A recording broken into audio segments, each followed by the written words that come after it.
मागच्या प्रश्नातल्या काही ऍक्टिव्हिटी आपण पाहिलेल्या होत्या. आता या ठिकाणी आपल्याला ती पोएम पाहिजे जी की सुनील शर्मा या कवीने लिहिलेली आहे. पोएमचं टायटल आहे बास्केट फुल ऑफ मूनलाईट. काल आपण त्याच्यावरती चर्चा केली होती. कोणी सांगा का रे मला बास्केट फुल ऑफ मूनलाईट म्हणजे काय? टोपलीभर चंद्रप्रकाश. टोपलीभर चंद्रप्रकाश. ओके, आपण त्याला टोपलीभर, आपल्या भाषेत गमिलभर, बरोबर, बास्केटभर असं पण म्हणू शकतो. बास्केट पण आपल्याकडं शब्द वापरला जातो. टोपली हा शब्द पण आहे. थोडक्यात देवाची फुलं गोळा करण्यासाठी असणारी बास्केट ती तुम्ही पाहिली असेल की बांबूपासून तयार केलेली असते किंवा वेगवेगळे फायबर प्लास्टिक मटेरियल पासून तयार केलेली असते, हे की नाही. आता कवीने हे जे टायटल वापरलं या ठिकाणी बास्केट फुल ऑफ मूनलाईट, बरोबर, त्याच्या मागचा त्याचा हेतू काय की आता जर समजा सगळ्याच पोएम किंवा आपले लेसन जर आपण पाहिले तर ते लेसन सेम तुमच्या वयाच्या असणाऱ्या किंवा तुमच्या समवयस्क असणाऱ्या कवींनी, लेखकांनी लिहिलेली प्रकरणं आणि कविता या ठिकाणी तुम्हाला दिलेले आहेत. ते चॅप्टर्स असतील, लेसन्स असतील, पोएम्स असतील, बरोबर, हे तुमच्या वयाच्या असणाऱ्या मुलांसाठी तयार केलेला तो कंटेंट आहे. म्हणजे कंटेंट फॉर किड्स असं पण आपण म्हणू शकतो, मुलांसाठी असणारा content. Okay, basket full of moonlight याची सुरुवात करतोय मी. सगळ्यांनी पुस्तकं उघडून ठेवा. पेज नंबर 18 वरती basket full written by Sunil Sharma. It is translated from Dogri language और Dogri. The first stanza of this poem is O moon give me a moonlight. या ठिकाणी कवी काय करतोय पहा. Poet directly asked or told then request to the moon. चंद्रमा. आता मी आता जो शब्द वापरला तो नीट समजून घ्या बरं का मुलांना. चंद्रमा. आणि आपण तर लहानपणीपासून चांदोमामाच म्हणत आलोय. काय चांदोमामाच म्हणत आलोय.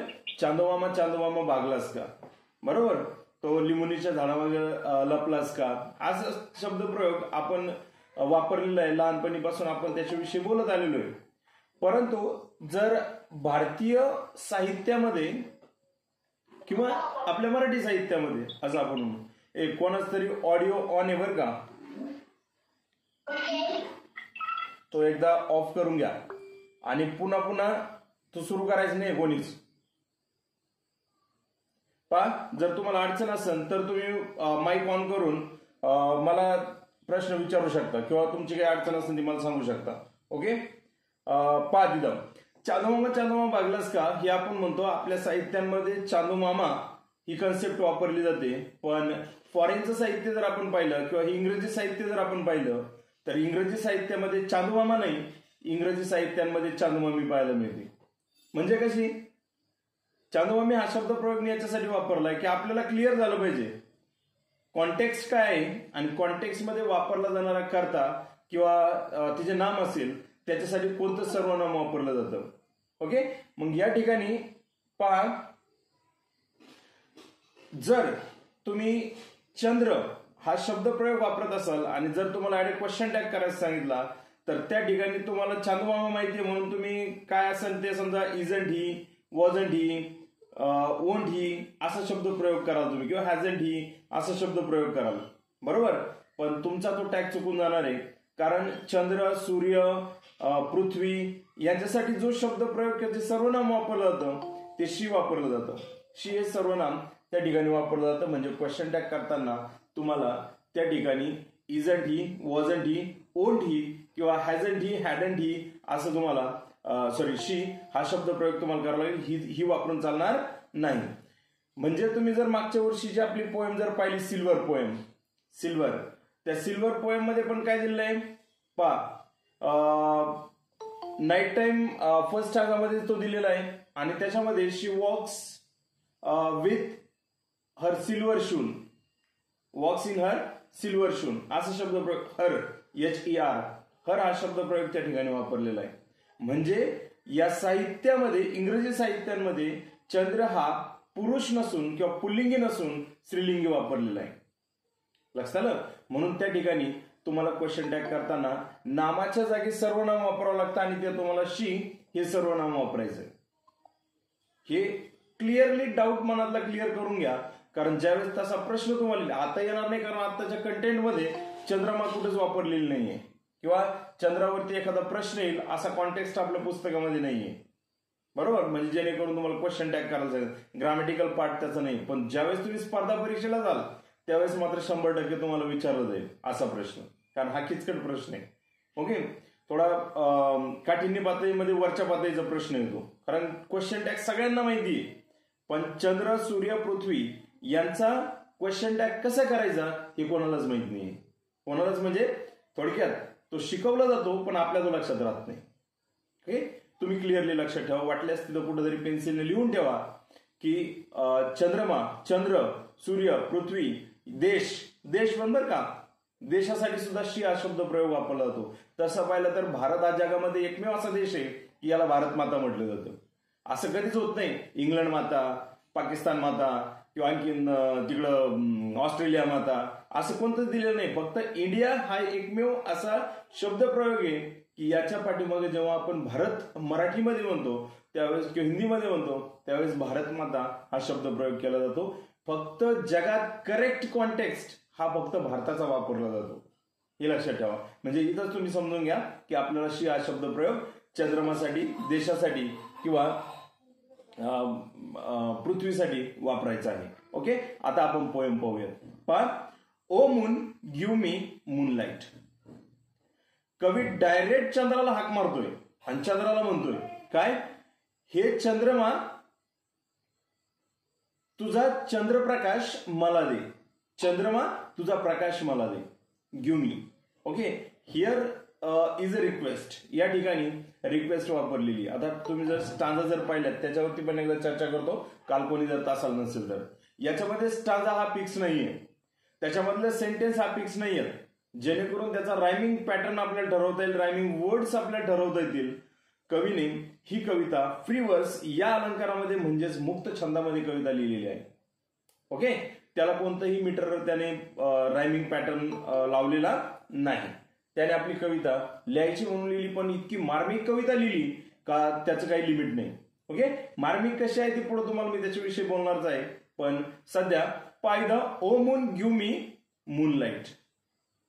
चंद्राला हाक मारून पुन्हा एकदा उच्चार करतोय की त्याने सांगितलंय चंद्रमा तुझा प्रकाश मला दे. कोणता अलंकार होईल रे ऍबसेंट व्यक्तीला हाक मारल्यानंतर, सांगता येईल का? मागच्या पोएम मध्ये शिकलोय आपण स्टार्टलाच दो. ओ गॉड. ॲलिट्रेशन तर आहेच. ॲलिट्रेशन मध्ये मी मूनचा यम रिपीट झालाय, अपॉस्ट्रॉफी अलंकार झालाय. गुड. कारण हा अलंकार मग कारण सगळ्या पोएम मध्ये फिक्स ॲलिट्रेशन येणार आहे, सगळ्या पोएम मध्ये. बरोबर. म्हणजे पोएम अशा नाही आहेत का त्या विदाऊट ॲलिट्रेशन कम्प्लीट होतील. ओके. मग आता या ठिकाणी तुम्ही पाहू शकता की चंद्राला हाक मारली. चंद्र म्हणला असेल का बर बर बर बाळा तू घेऊन जा असं म्हणलं असेल का? नाही, कारण तो डायरेक्ट बोलू शकत नाही. बरोबर. चंद्रमा पायामध्ये बूट घालून चालताना आपण मागच्या वर्षी पाहिली सिल्वर पोएम मध्ये. पण कोणी कोणी पाहिलं रे चंद्राने बूट घातलेत, सूर्याने बी सोनेरी कलरचे बूट घातलेत, इकडे चंदेरी कलरचे घातलेत, कोणीही पाहिलेलं नाही. ओके. कारण चंद्राला पाय असतात हेच कोणाला माहित नाही, पहिली गोष्ट. बरोबर. आपण देव देवता याच्यासाठी ज्यावेळेस शब्द प्रयोग करतो त्यावेळेस त्याला पाय असतील किंवा तो घटक पायाने चालत असेल हे आपण गृहीत धरूयात. बरोबर. कारण माणसाला पाय असतात, देवालाही पाय असतात, हे आपण बऱ्याचशा कन्सेप्ट मध्ये पाहिलेले. बरोबर. पण प्रत्यक्षात आपण पाहिलेलं नाही, चंद्र कोणाशी बोललेला नाही, म्हणून त्या ठिकाणी संबोधनात्मक अलंकार अर्थात अपॉस्ट्रॉफी हा अलंकार या ठिकाणी झालेला आहे. ओके. त्याच्यानंतर आहे basket full or two baskets full. Alliteration हा अलंकार झाला इथं. Basket full or two baskets full. एक टोपली भरून दे नाहीतर अनेक टोपल्या भरून दे. बास्केट्स अनेक वचन वापरलेलं आहे तिथं. आणि पुन्हा बीबी हा रिपीट झालाय. ॲलिट्रेशन हा अलंकार झालाय. Alliteration is a repetition of sound. Okay, sound repeat झालाय म्हणजे उच्चार रिपीट झालाय, एक अक्षर रिपीट झालंय. काय अक्षर रिपीट झालंय आणि ते अक्षर रिपीट झाल्यामुळं त्या ठिकाणी जो अलंकार होतो तो अलिट्रेशन हा अलंकार होतो. ओके, त्याच्यानंतर पुढे असं सांगितलंय विथ सीड्स ऑफ मूनलाईट. फक्त मला चंद्रप्रकाश देऊ नको, तर मला तू चंद्रप्रकाशाच्या बिया पण दे. का दे? चंद्रप्रकाशाच्या बिया दे.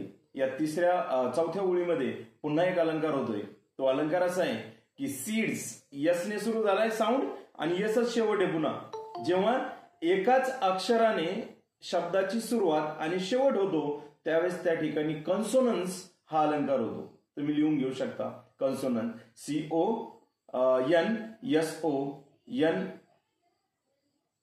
CONSONNCE कन्सोनन्स. ओके, तर तुम्ही तो या अलंकार त्या ठिकाणी करू शकता, म्हणजे कॉन्सोनंट थोडक्यात, बरोबर, आणि त्याला तुम्हाला कन्सोनन्स म्हणायचंय. तर ते तुम्ही ते लिहून ठेवा. सीडचा यस सुरुवातीचा आणि शेवटचा रिपीट झाला म्हणून कॉन्सोनन्स झालाय. तर पहिल्या स्टांजामध्ये एकंदरीत काय केलंय, तर poet request to the moon give him some moonlight. म्हणजे त्याने रिक्वेस्ट केली चंद्रमाला की तुझा प्रकाश मला दे. आता तो उसना मागितलाय, कसा मागितलाय हे सांगितलेलं नाही, परंतु चंद्रमाकडे डिमांड मात्र केलेली रिक्वेस्टच्या माध्यमातून.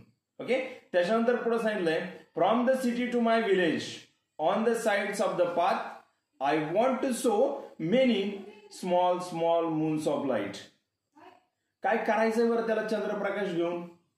त्याने फक्त डिमांड नाही केली, तर त्याने चंद्रमाला सांगितलंय की मला शहरापासून ते गावापर्यंत येणारा जो रस्ता आहे, पावर का, शहरापासून ते गावापर्यंत येणारा जो रस्ता आहे त्या रस्त्याच्या दोन्ही साईडला, साइड्स ऑफ द पाथ, रस्त्याच्या बाजूंना मला छोटे छोटे चंद्र पेरायचे आहेत. SOW, सो म्हणजे पेरणे. मग पहा, I want to sow many small small moons of light. कवीचा हेतू स्पष्ट झालाय की कवीला चंद्रप्रकाश कशाला पाहिजे. कवीला चंद्रप्रकाश हा चंद्र पेरायचा आहे. आता त्याची कन्सेप्ट किती क्लिअर आहे. He was a villager. तो एक ग्रामीण भागातला मुलगा होता. आता तो आहे पण, बरोबर, होता नाही म्हणायचं मला, तो ग्रामीण भागातला मुलगा आहे आपल्यासारखा, तुमच्या माझ्यासारखा, बरोबर. आणि त्याला हे माहितीये की आपण एक दाणा जर पेरला तर त्याच्यापासून अनेक दाणे करण्याची क्षमता कोणामध्ये आहे? त्या शेतीमध्ये आहे, त्या शेतकऱ्यामध्ये आहे, बरोबर. मग तो म्हणतो की मी काय करेल, तुझ्याकडून एक टोपलीभर किंवा टोपल्याभर चंद्रप्रकाश घेईल आणि रस्त्याच्या दोन्ही बाजूंना त्यांना पेरून देईल, म्हणजे त्याला आणखीन छोटे छोटे चंद्र येतील आणि रस्ता प्रकाशित होईल. ही कदाचित त्याची डिमांड असू शकते. ओके, मग आता या ठिकाणी कवीने अलंकार पण वापरले, ते अलंकार आपण एकदा बघू आता. पण I want to sow many small small moons of light. या ठिकाणी सोचा यस, स्मॉलचा यस, पुढच्या स्मॉलचा यस रिपीट झालाय. या ठिकाणी अलिट्रेशन अलंकार झालाय आणि पुन्हा मेनीचा यम आणि मूनचा यम तोही रिपीट झालाय, म्हणजे तिथं अलिट्रेशन होतोय आणि स्मॉल स्मॉल हा शब्द एकाच ओळीत रिपीट झालाय, म्हणून त्या ठिकाणी रिपिटेशन हा सुद्धा अलंकार होतोय. म्हणजे एकाच ओळीत दोन अलंकार झाले. स्मॉल स्मॉल शब्द रिपीट झाल्यामुळं त्या ठिकाणी रिपिटेशन झाला आणि त्याचे यस यस रिपीट झाले वरच्या सोच्या बरोबर, म्हणून अलिट्रेशन पण झाला. मेनीचा यम, मूनचा यम तोही रिपीट झाला, म्हणून अलिट्रेशन झाला. ही लक्षात ठेवा. ओके, अलंकारांवरती थोडासा जोर देतोय कारण परीक्षेला तो फिक्स आपल्याला 1 मार्काला येणार म्हणजे येणार आहे. ओके, सगळ्यांनी पण ते लक्षातच ठेवायचं. त्याच्यानंतर पहा, the whole village goes to the city daily to work. कवी म्हणतो की आमचं पूर्ण गाव कामासाठी शहरामध्ये जातं. पहा, आपण जर नगरला गेलो रेल्वे स्टेशनला, तर रेल्वे स्टेशनला किंवा शनी चौकामध्ये ज्या ठिकाणी ते श्रीपाद पुस्तक भंडार आहे त्या ठिकाणी जर समजा आपण गेलो किंवा कोणत्याही शहरात आपण जर गेलो तर चौकात आपल्या हातामध्ये खोरं, घमेलं, टिकाव हे घेऊन उभे राहिलेले बलगर पाहायला मिळतील. कामासाठी मिळणारी माणसं, त्यांना इकडे बलगर असा शब्द प्रयोग केला जातो. वर्कर्स आपण त्यांना म्हणू. मग हा जो कवी आहे तो कवी काय करतोय, तर तो चंद्राला म्हणतोय काय, तर आमचं पूर्ण गाव म्हणजे गावातली पूर्ण माणसं ही कामासाठी कुठे जातात, शहरामध्ये जातात. आणि शहरात गेल्यानंतर थोडक्यात पुढची जी आहे सेंटेन्स तर यायला त्यांना उशीर होतोय. ओके, अशी सेंटेन्स आहे. तर आमचं सगळं गाव कुठे जातं, कामासाठी. रोज, डेली हा शब्द वापरलाय. रोज ते शहरामध्ये जातं. पण it becomes dark on its way back. पाठीमागे येताना त्यांच्या रस्त्यावरती खूप अंधार पडला असतो. पाठीमागे येताना त्यांना अंधार झालेला असतो, सगळीकडे काळोख झालेला असतो, असं तो कवी सांगतोय. अमन, व्हिडिओ ऑफ कर तुझा पटकन.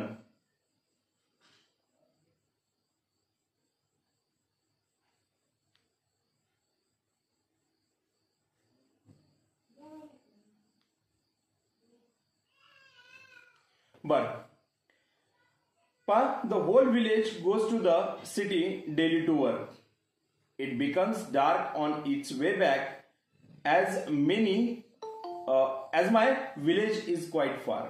मग तो काय म्हणतो, तर रोज सगळे गावातले लोक तिथं कामासाठी जातात. मागे येताना त्यांना खूप अंधार झालेला असतो. काय झालेला असतो, खूप अंधार झालेला असतो. आणि एक मिनिट,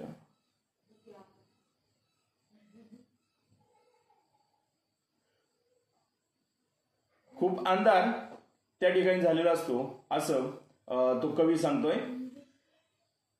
इथं पण एक अलंकार होतोय बरं का पोरांनो. तर अलंकार असा होतोय की whole village goes to the city daily to work. It becomes dark on its way back as my village is quite far. गावापासून शहराचं असणारं जे अंतर आहे ते अंतर खूप मोठं आहे, असं तो कवी चंद्राला सांगतोय. आणि मग मागे येताना त्यांना अंधार होतो, म्हणजे या ठिकाणी त्याने त्या गावाचं वर्णन केलंय. थोडक्यात त्या गावाचा सीन त्याने या ठिकाणी सांगितलाय. म्हणून तिचा अलंकार सिनेक्टक हा अलंकार या ठिकाणी होतो. म्हणजे the whole village symbolize the part as my village, my villagers म्हणून त्याने त्या ठिकाणी दाखवलेला आहे. माय विलेजर्स, माझे गावकरी. ओके, म्हणून त्या ठिकाणी तो अलंकार झालाय.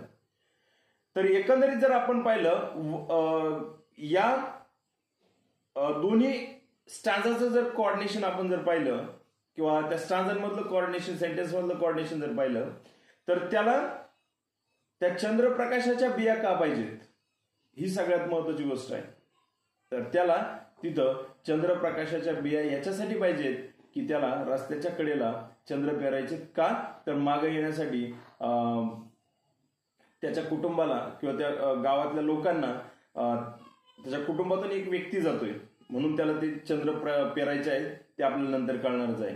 पण सगळं गाव त्याचं त्या शहरामध्ये जात आहे आणि येताना अंधार होतो, म्हणून त्याला त्या रस्त्याच्या दोन्ही साईडला चंद्रप्रकाशाच्या बिया पेरून चंद्रांची निर्मिती करायची आणि रस्त्याला प्रकाशित करायचं आहे. ओके, ती सेंटेन्स पुढे दिलेली आहे. एक मिनिट फक्त शांत बसायचे सगळ्यांना.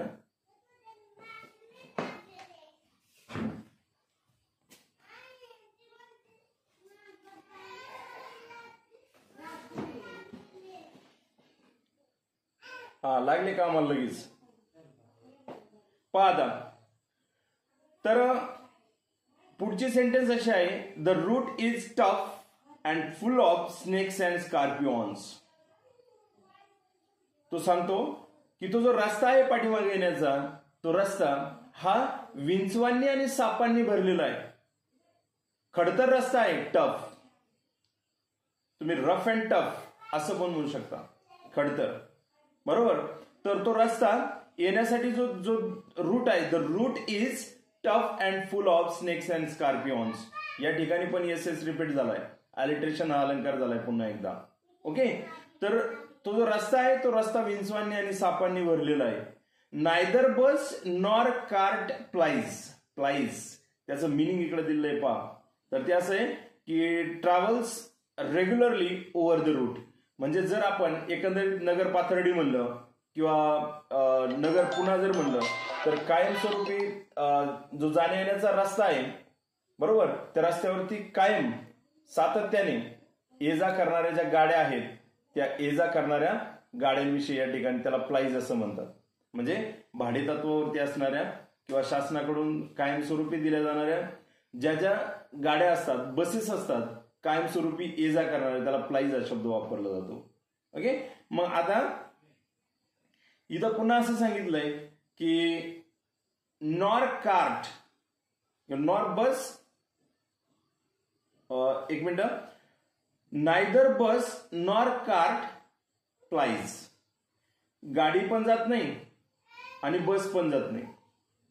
बस तर नाहीच नाही, पण गाडी सुद्धा त्या रस्त्यावरून ये जा करत नाही.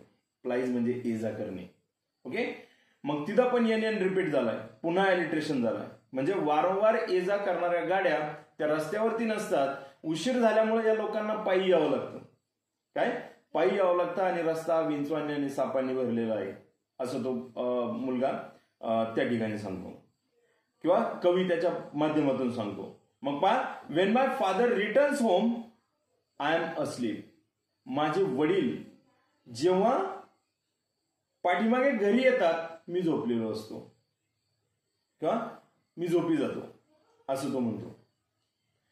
पहा, and he goes back early in the morning while I am sleeping. जेव्हा सकाळी कवीचे वडील कामावरती जातात तेव्हाही हा झोपलेला असतो. मुलांना तुम्हाला एक गाणं, एक पिक्चर विषयी थोडक्यात एक 2च मिनिटात सांगतो. पहा, दमलेल्या बाबाची कहाणी हे एक गाणं आहे, बरोबर? किंवा तो एक पिक्चर आहे, पिक्चरचं मला नाव नाही माहिती, पण काय असेल ते नाव. दमलेल्या बाबाची कहाणी एक कविता त्या ठिकाणी, गाणं त्या ठिकाणी दिलेलं आहे. आणि त्याच्यामध्ये तो जो तिची मुलगी दाखवलेली आहे, ती मुलगी दमलेल्या बाबाची कहाणी हे गाणं म्हणते. आणि ते गाणं म्हणताना त्या मुलीचा हेतू इतका सरळ सरळ आहे की माझे वडील कामावरती जातात, मी झोपलेली असते, आणि कामावरून येतात तेव्हाही झोपलेली असते. तो जो जेंट्स दाखवलाय, तो जो मुलीचा बाबा दाखवलाय, त्याचं ते गाणं आहे खरं तर. आणि तो तिच्या मुलीला किंवा सगळ्याच मुलांना त्या गाण्याच्या माध्यमातून समजावण्याचा प्रयत्न करतोय की बाबा काय चीज आहे, बरोबर? जर आपण काल काय पाहिलं, युनिव्हर्सल मदर पाहिली. ओके. म्हणजे जगामध्ये एकमेव महत्वाची व्यक्ती आपण आई ठरवली, बरोबर? पण आईच्या बरोबर बापही तितकाच महत्वाचा असतो.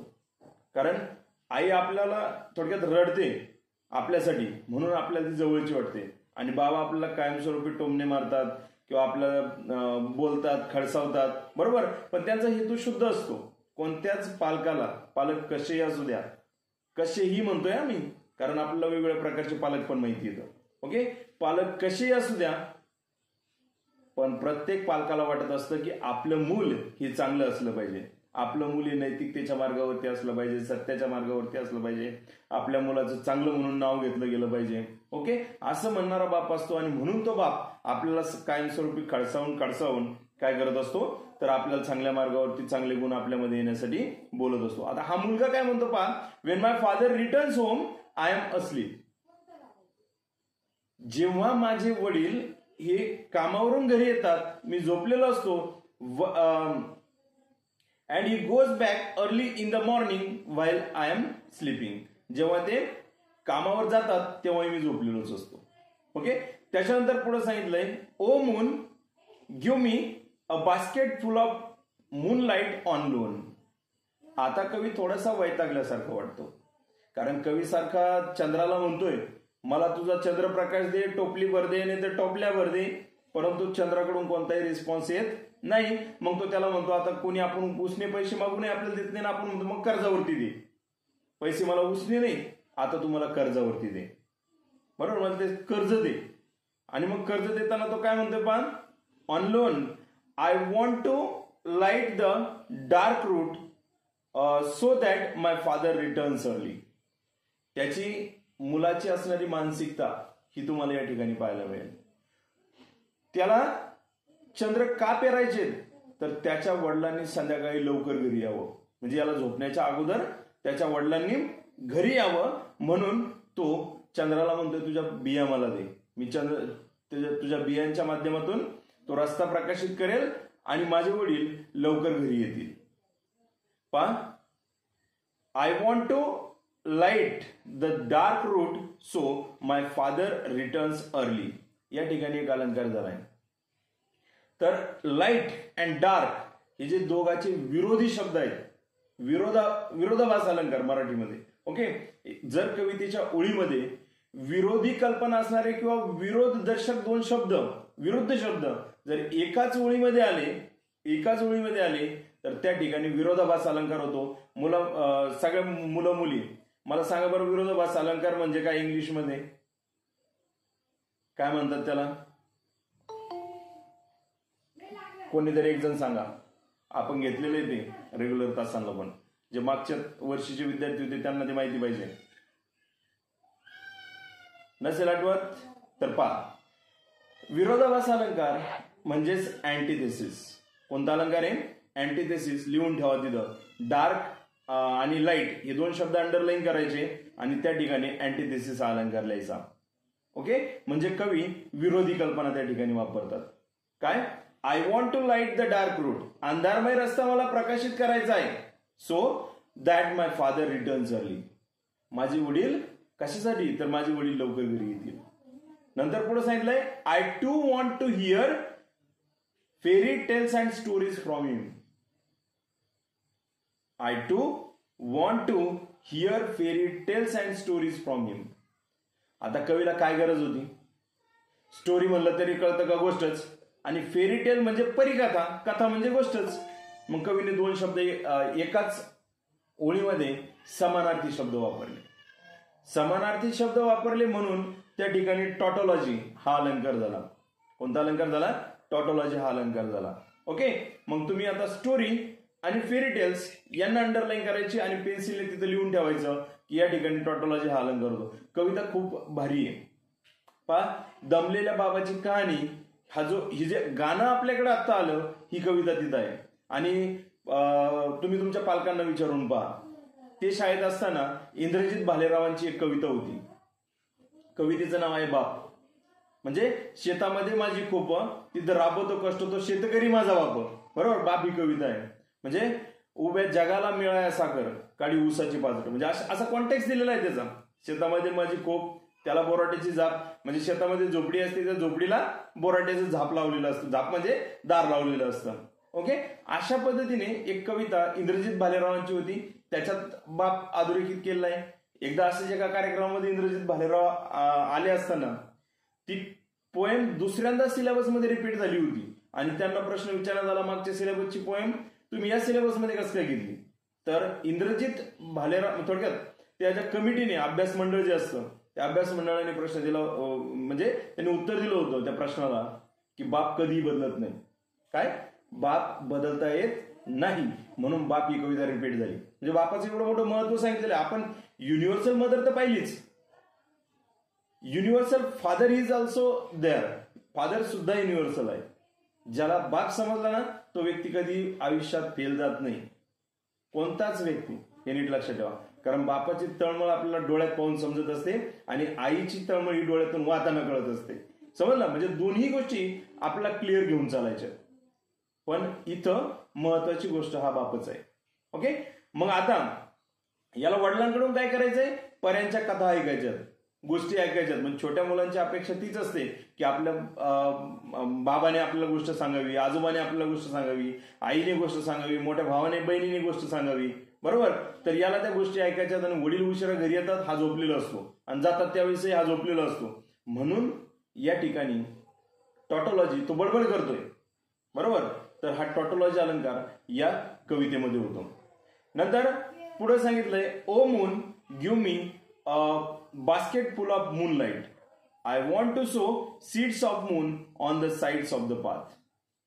पहा, पुन्हा चंद्रमाला रिक्वेस्ट केली, ओ मून, ओ मून म्हणजे हाक मारली, हाक मारून सांगितलं, कॉमा केलाय तिथं. पहा, ग्रॅमॅटिकल एक कन्सेप्ट तुमची क्लिअर करा. पहा, आपण घरी जातो, घरी गेल्याच्या नंतर दप्तर टाकून देतो आणि आईला म्हणतो जेवायला वाढा. बरोबर? लांब असेल तर आपण म्हणतो आई जेवायला वाढ. बरोबर? किंवा तुम्ही काय आईला कोणत्या शब्दाने हाक मारत असाल, ए आई मला जेवायला वाढ. बरोबर? म्हणजेच काय सांगण्याचा उद्देश तिथं असा आहे की ए आई हा त्याचा कर्ता नाही, तो लिस्नर आहे.